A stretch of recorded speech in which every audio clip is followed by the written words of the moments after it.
एक गांव में एक सुखी परिवार रहता था। उस परिवार में 3 भाई और एक बहन थी।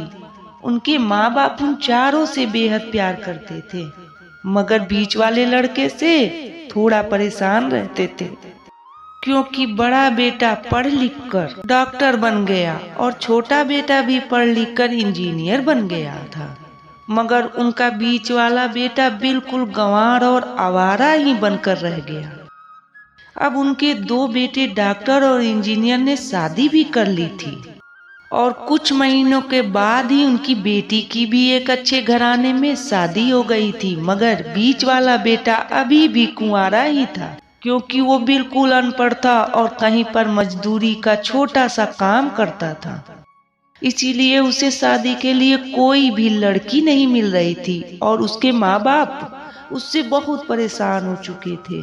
जब जब भी उसकी बहन अपने मायके आती तो पहले वो अपने डॉक्टर और इंजीनियर भाइयों से मिलती थी, मगर बीच वाले भाई से वो बहुत कम मिलती थी, क्योंकि वो उससे ज्यादा पैसे नहीं दे पाता था।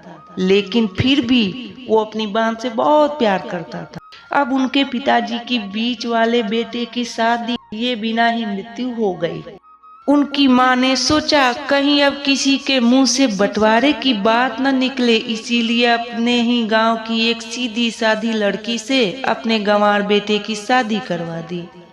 शादी होते ही न जाने क्या हुआ, उसका अनपढ़ बेटा पूरा मन लगाकर काम करने लगा और पहले से कहीं ज्यादा मेहनत भी करने लगा।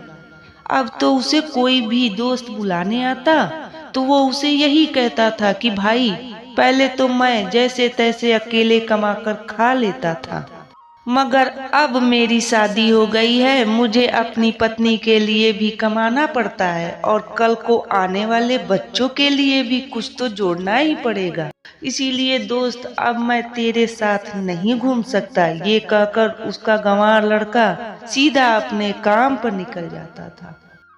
अब उसके दोनों भाई डॉक्टर और इंजीनियर आपस में ये बातें करते हैं कि हम दोनों तो उस गंवार से कहीं ज्यादा पैसे कमाते हैं, इसीलिए अब हम घर और जमीन का बंटवारा कर लेते हैं और उस गंवार से अलग हो जाते हैं, क्योंकि अब वो हमारे बराबर कभी भी नहीं कमा सकता। इसीलिए उन दोनों भाइयों ने अपनी माँ के लाख मना करने के बावजूद भी बंटवारे की तारीख तय कर दी और उन्होंने अपनी बहन को भी बुलवा लिया और अपने गंवार भाई से भी कह दिया कि आज तुम अपने काम पर मत जाना, क्योंकि हम सब आज घर का और जमीन का बंटवारा करेंगे। उसी वक्त उनकी बहन भी आ जाती है। तभी उसका गंवार भाई कहता है कि तुम लोग बंटवारा कर लो, मुझे जो भी देना होगा दे देना, मैं शाम को आकर अंगूठा लगा दूंगा। तभी उसकी बहन कहती है कि अरे बेवकूफ, तू तो अनपढ़ ही रहेगा, जमीन का हिस्सा तो आमने सामने बैठ कर ही होता है। तभी उसके दोनों भाई भी बीच वाले गंवार भाई को उल्टा सीधा कहते हैं। तब उसकी माँ भी उसे कहती है कि बेटा, आज तू काम पर मत जा, बंटवारा तेरे सामने ही होगा तो अच्छा रहेगा।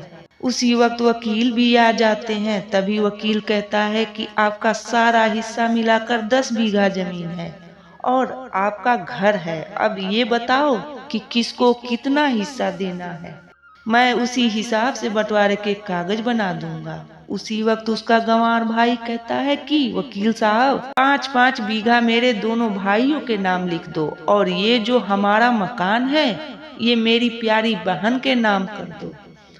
तभी उसके दोनों भाई और बहन पूछते हैं कि और तू हिस्से में क्या लेगा। तभी उनका गंवार भाई कहता है कि मेरे हिस्से में मेरी प्यारी माँ है ना। और तभी वो अपनी पत्नी की तरफ मुस्कुराते हुए कहता है कि क्यों मेरी प्यारी पत्नी, क्या मैंने गलत कहा क्या।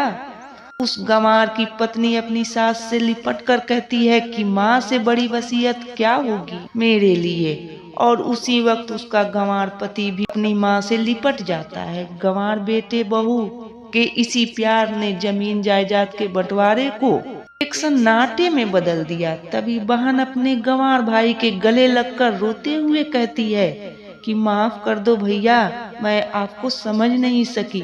तभी उसका भाई कहता है कि मेरी प्यारी बहन, इस घर में जितना अधिकार हमारा है उतना ही अधिकार तेरा भी है।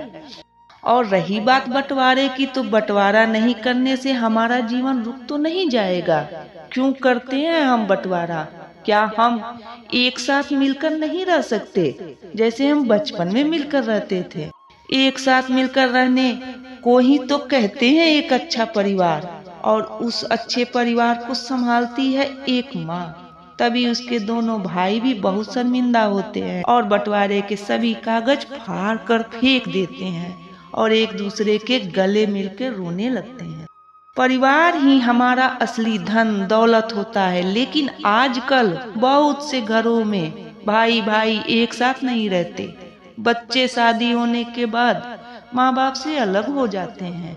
आजकल परिवार के नाम पे बस पति पत्नी और उनके बच्चे, यह बस कुछ लोगों की सोच बनकर रह गई है। इस सोच से समाज को देखकर मैंने ये कहानी आप लोग को सुनाया है। बस हम लोगों को अपनी सोच बदलने की जरूरत है। परिवार से बढ़कर कुछ नहीं होता।